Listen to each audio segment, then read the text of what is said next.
Hello. कैसे हो यार तुम लोग? यार आज की जो वीडियो है हमारी वो है स्कोप के ऊपर, और किस तरीके से जावास्क्रिप्ट जो है स्कोप चेनिंग उसमें वर्क करती है, और किस तरीके से डिफरेंट वेरिएबल्स डिफरेंट स्कोप्स में रहते हैं।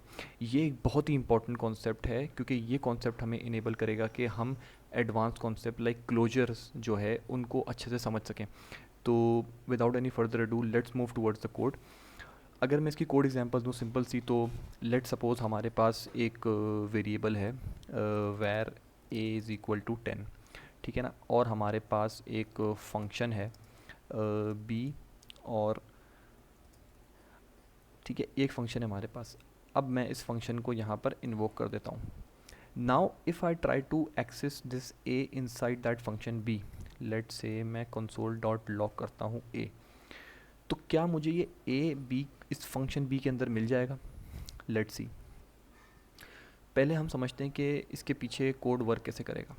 Now what will happen is that कि जब हम यहाँ पर आएंगे बी पर, तो बी का एक एग्जीक्यूशन कॉन्टेक्स्ट बनेगा जो हम पिछली वीडियोस में देख चुके हैं। जब बी का एग्जीक्यूशन कॉन्टेक्स्ट बनेगा तो बी के अंदर एक लेक्सिकल इन्वायरमेंट बन जाएगा। लेक्सिकल इन्वायरमेंट क्या है? Lexical environment is the local environment of that function B and the lexical environment of its parent. So basically lexical means कि एक हायरार्की के अंदर, लाइक मेन हायरार्की है हमारा ग्लोबल एग्जीक्यूशन कॉन्टेक्स्ट, उसके अंदर एक चाइल्ड आ रहा है जो कि है फंक्शन बी का एग्जीक्यूशन कॉन्टेक्स्ट। तो फंक्शन बी के अंदर लोकल एग्जीक्यूशन कॉन्टेक्स्ट होगा एंड उसके पेरेंट का लेक्सिकल इन्वायरमेंट होगा which will be pointing towards the lexical environment of global execution context. तो होगा क्या कि जब हम फंक्शन बी को एग्जीक्यूट करेंगे उसके ग्लोबल एग्जीक्यूशन कॉन्टेक्स्ट में वो चेक करेगा कि क्या ए एग्जिस्ट करता है लोकल मेमोरी में बी की। अगर वो नहीं करेगा तो देन वो जाएगा बी के पेरेंट पर। बी का पेरेंट क्या है? Global execution context, and that is where it finds the variable A. तो इसका जो समरी है वो ये है कि जब भी ये कोड एग्जीक्यूट होगा तो हमारे पास कंसोल में आउटपुट आएगा 10। इसको हम समझते हैं थोड़ा सा डीप डाउन जाकर। तो फॉर एग्ज़ाम्पल मैं यहाँ पर जो है एक डिबगर लगा देता हूँ एंड मैं इसको कर देता हूँ reload. Now if you see कि हमारे पास कॉल स्टैक के अंदर एक ग्लोबल एग्जीक्यूशन कॉन्टेक्स्ट है।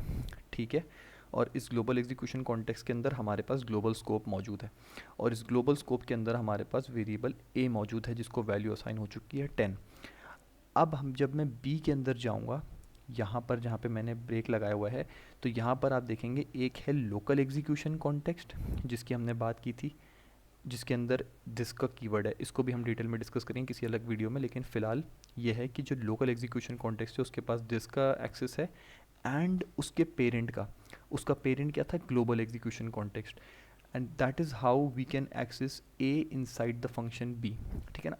फॉर एग्जांपल अगर मेरे पास यहाँ पर एक और फंक्शन हो सी के नाम से, एंड उसके अंदर मैं चाहूँ ए को एक्सेस करना, तो क्या मैं कर सकता हूँ?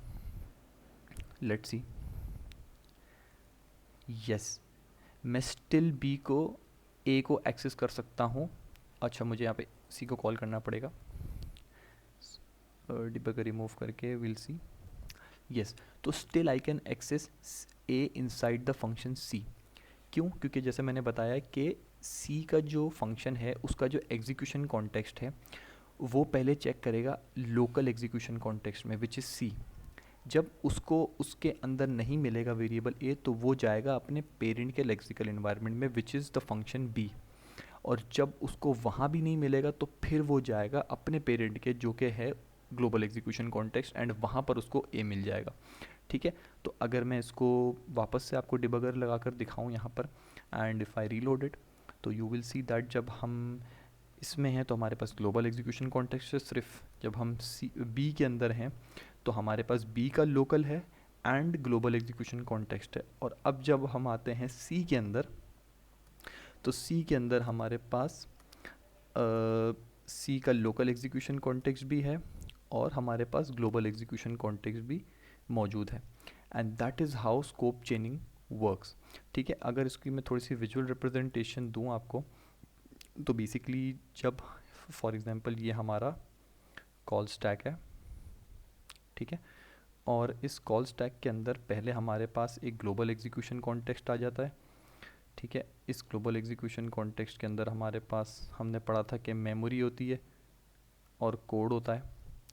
तो उस मेमोरी के अंदर हमारे पास पहले आ जाएगा वो फंक्शन ए, ठीक है। फंक्शन हमारे पास फंक्शन था हमारे पास फंक्शन था बी, ठीक है। तो फंक्शन बी हमारे पास आ जाएगा,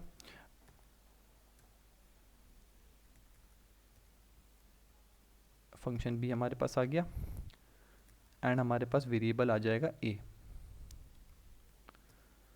फंक्शन बी आ गया एंड हमारे पास वेरिएबल आ जाएगा ए, ठीक है, ठीक है। और फिर इस ए को वैल्यू असाइन हो जाएगी 10, ठीक है। अब जब हमारे पास फंक्शन बी एग्जीक्यूट होगा तो हमारे पास एक और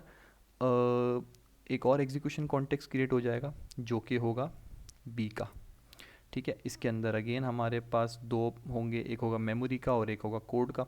और मेमोरी के अंदर हमारे पास जो है वो मौजूद होगा जो लोकल एग्जीक्यूशन कॉन्टेक्स्ट है बी का, और जो उसका लेक्सिकल पेरेंट है उसका लेक्सिकल इन्वायरमेंट मौजूद होगा।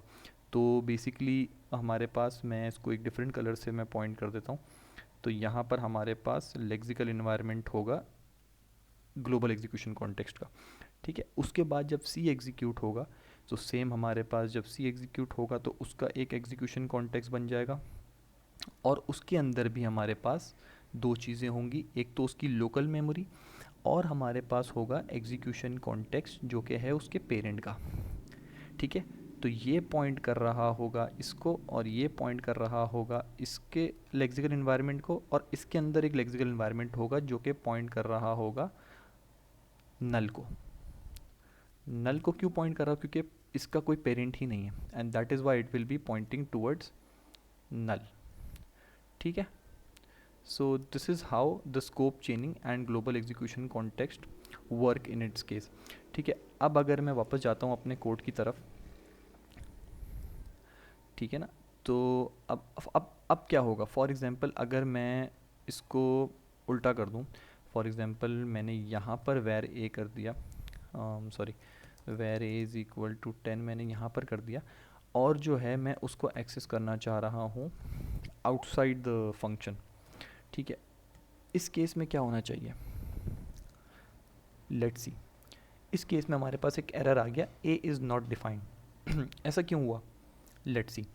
ए इज़ नॉट डिफाइंड, हम यहाँ पर एक लॉग लगा लेते हैं, ठीक है। जब हम यहाँ पर आए, मैंने इसको रीलोड किया, जब हम रीलोड कर रहे हैं, जब हम लाइन नंबर 9 पर पहुँचे हैं, तो सिर्फ और सिर्फ हमारे पास ग्लोबल एग्जीक्यूशन कॉन्टेक्स्ट है और लोकल एग्जीक्यूशन कॉन्टेक्स्ट अभी बना ही नहीं है फंक्शन का।